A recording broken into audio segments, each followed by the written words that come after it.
It is harvest time in Adukru, and the sun is so hot that you can feel the earth from beneath your feet.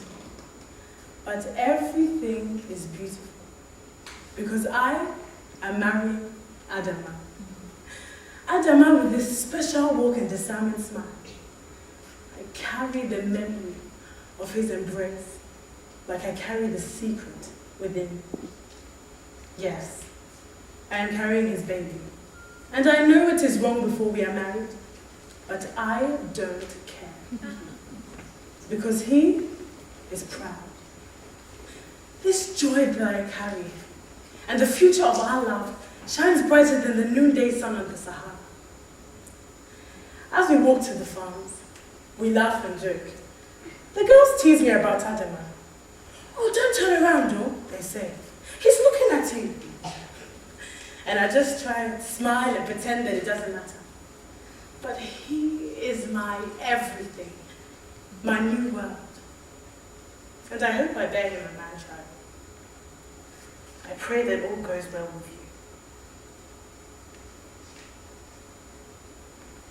There are people who steal people, and the whole village worries about them.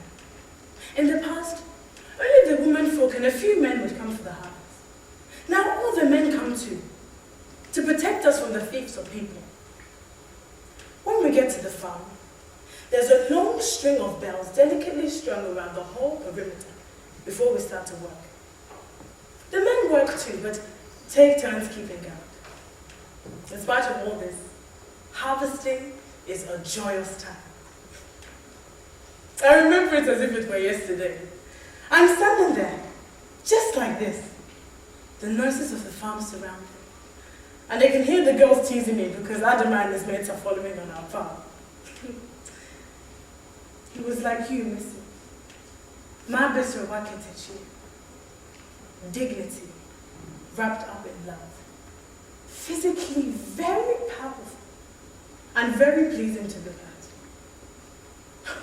at. Adama, you hurt even more than I do, because even your strength could not save us.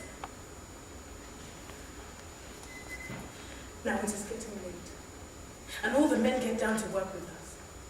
This is so we can finish before sunset, to reinforce the security of our village.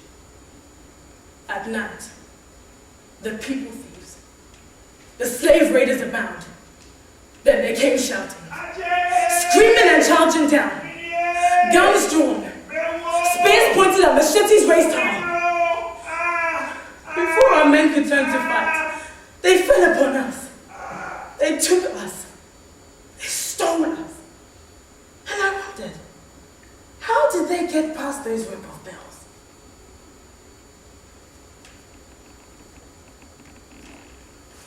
We were put into a small room. No space to move. No air to breathe. It was after a long, tiring journey, where those who falter were struck. Those who tried to fight were beaten. And those who were hurt were left to die. Broken, faulty merchandise. Faulty merchandise. It felt like a horrible dream. And if it was, then I'm still dreaming it. The faces of some of the thieves were men like ours. And the face that stood apart the most was a friend of our town. A medicine man who walked through with his wares. He was respected, accepted, and even loved by some of us. Now I know how they got past those rope of bells. As I stared at him, he held my gaze, and I cursed him. The land that he stood on, I cursed. Everybody he would love, I cursed.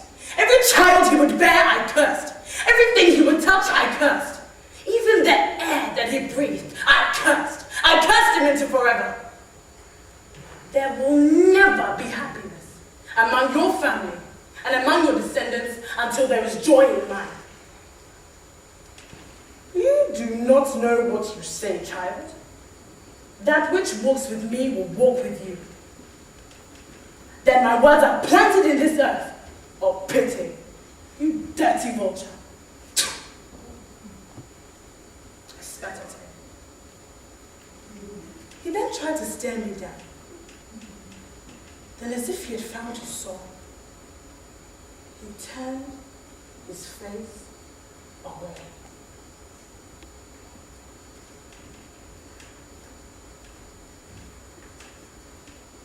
We are on a boat. The men are shackled below. Araba has been restrained because of his anger. I'm surprised they haven't killed him. But if what we hear is true, then who would not pay for a man like that on their farm? Some of the women fought back and were quickly restrained.